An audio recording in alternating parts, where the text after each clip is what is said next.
Hey, I'm Tim Foote, CEO of Slingshot Group, where we partner with churches and ministries to find and coach great leaders and build remarkable teams and healthy culture. At Slingshot, our Kingdom First principle is investing in organizational health to help each ministry we work with attract, retain, and develop great leaders, whether that be paid staff or volunteer teams. It starts with knowing who you are and embracing the unique thumbprint God has created for you to leave or place on His kingdom, and being the healthiest version of you. Because let's face it, you're the very best at doing that.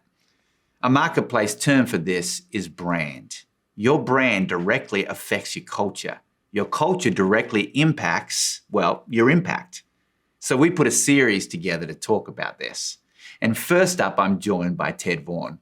Ted leads client transformation at Historic, a brand strategy group, and specializes in executive leadership, brand development, and strategic clarity. As well as having served on church staffs and executive roles, Ted has worked with hundreds of non-profit and for-profit organizations.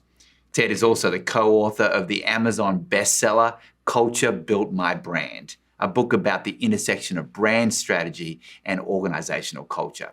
His passion is to serve senior leaders by helping them align everything they do to build their brand from the inside out. So let's talk about brand and culture. Ted, why is this an important conversation?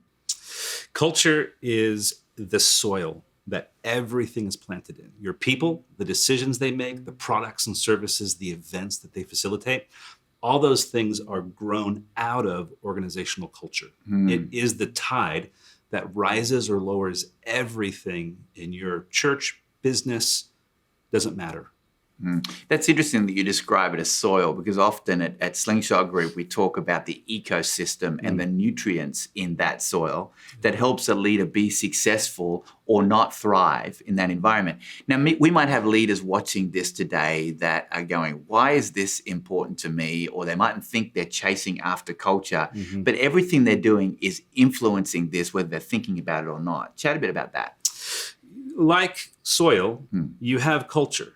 You don't choose to have it or not have it. You have it. The question is the culture designed to get the results that we want? Is what's growing out of our soil what we want to grow? Is it healthy? Is it flourishing?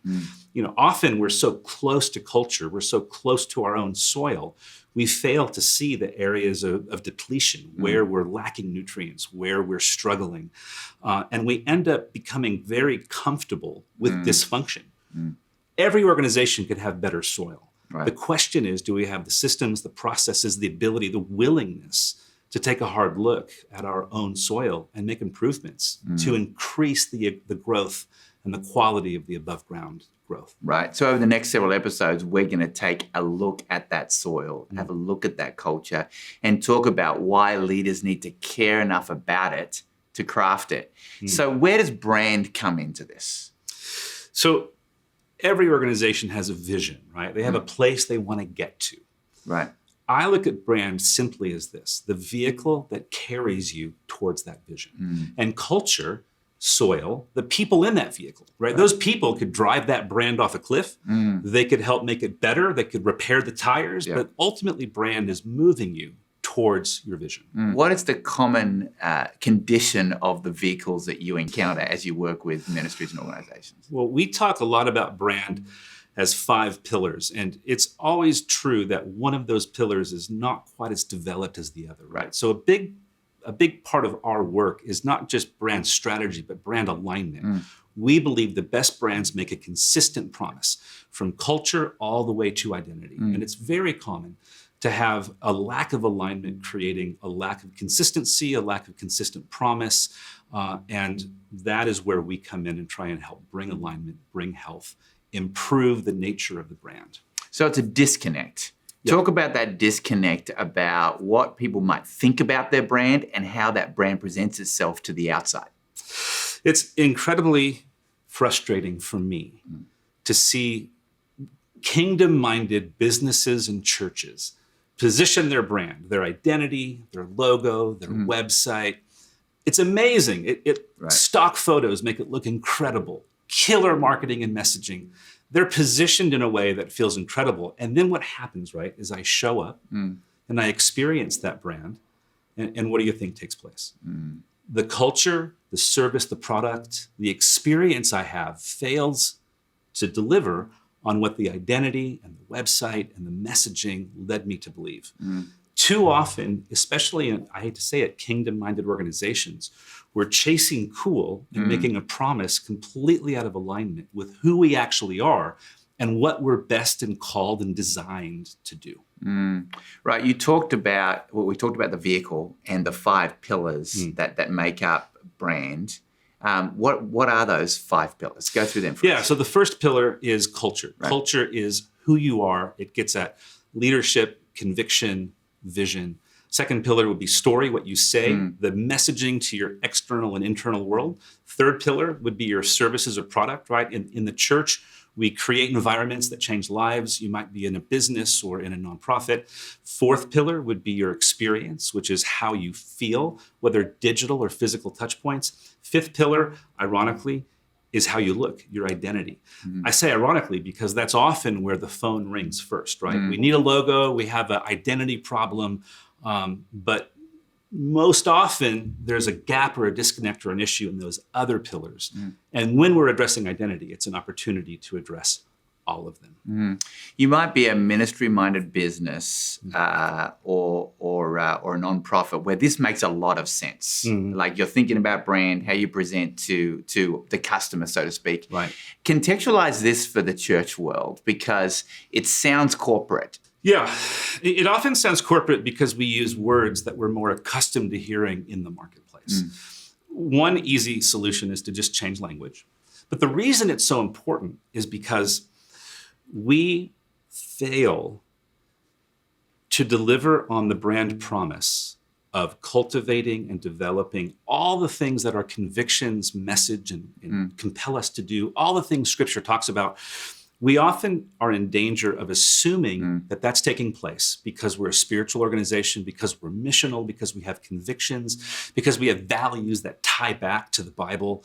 The irony is that often those are the organizations who do the least intentional culture work because they make assumptions that they have culture because of these deep convictions that inform what they do. The reality is deep convictions become rhetoric if they're not actually operationalized and integrated and taken seriously in things like supervision. How do we actually develop our people? What does it look like for us to compensate in ways that go beyond salary? Right. All of those dynamics become where culture is taken seriously and where we see our people thrive. So, Ted, you and I have been around ministry for 30 years, a while. Give or take. So why is this a big focus and conversation now compared to 20 years ago? I mean, it's always been important, right? But there have been significant generational shifts that have made this topic unavoidable. In the old days, right, when we were getting started, right, you had a command and control style of leadership that was pretty pervasive, right?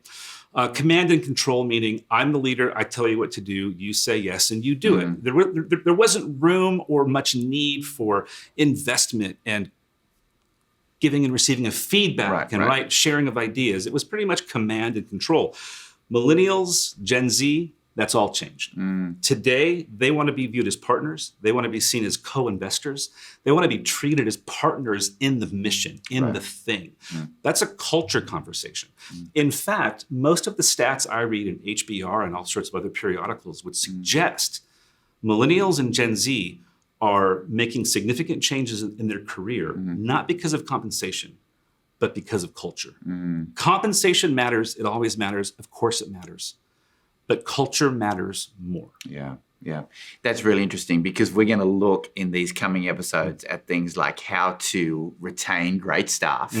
And that becomes way more than a compensation conversation. Absolutely. We're going to talk about gaining cultural clarity. What are the big rocks for really understanding culture and culture health? And then what are the culture busters or culture assassins?